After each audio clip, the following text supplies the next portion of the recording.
So Amazon, their purpose is to make life better for customers. Their process is always in beta. They're always experimenting.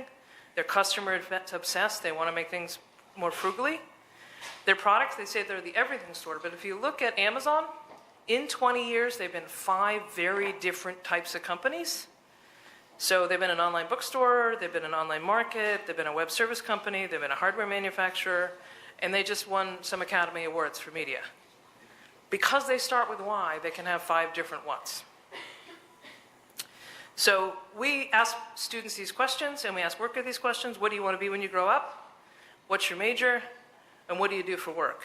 And that cements in somebody's mind who they are in a very rigid way.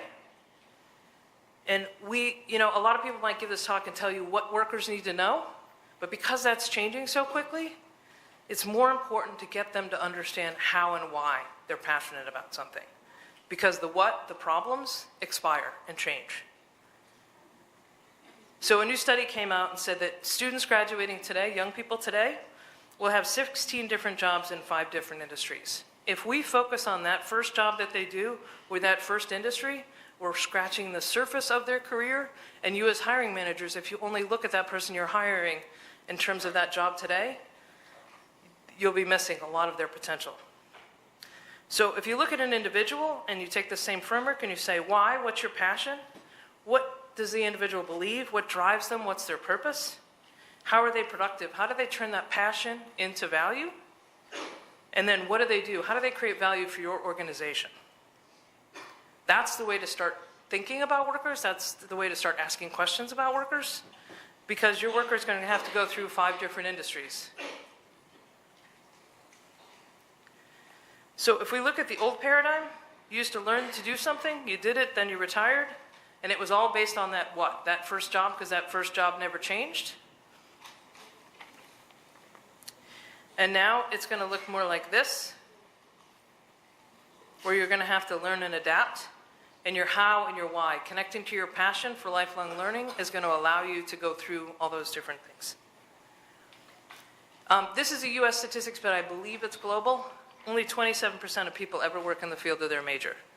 So if you look at people and you hire them based upon their major, that's an old trend. You're going to be hiring people based upon their purpose, their passion, their ability to create value in lifelong learning. So if this is the old framework, what I do is, by extension, who I am.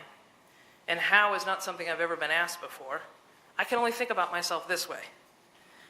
But if I think about myself this way, this is who I am, this is what I believe, this is what drives me. And this is my portable skills, how I apply it to this opportunity. And this is how I make value today for your organization. You're rethinking, you're turning it on the head. You're getting deep inside that worker and connecting with them where they're going to stay with you for longer. So if you say why, this is who I am, this is what I believe, you're starting with why. You're setting the individual up for lifelong learning.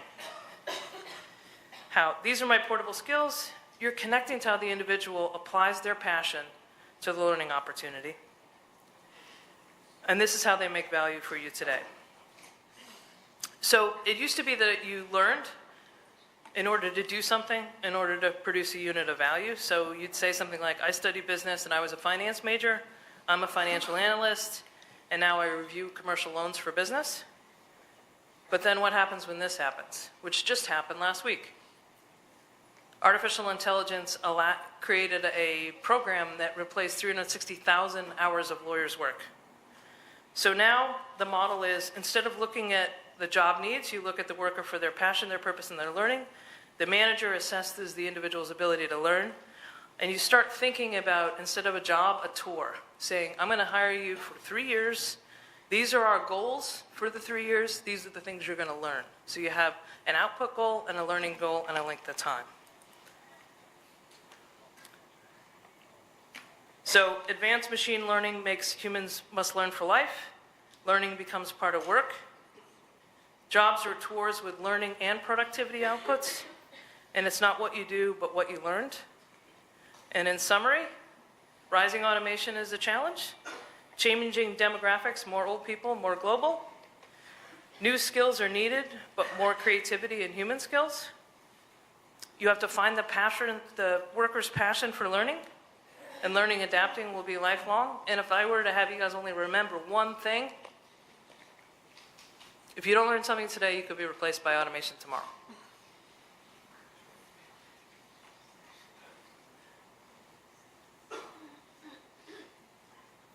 Thank you.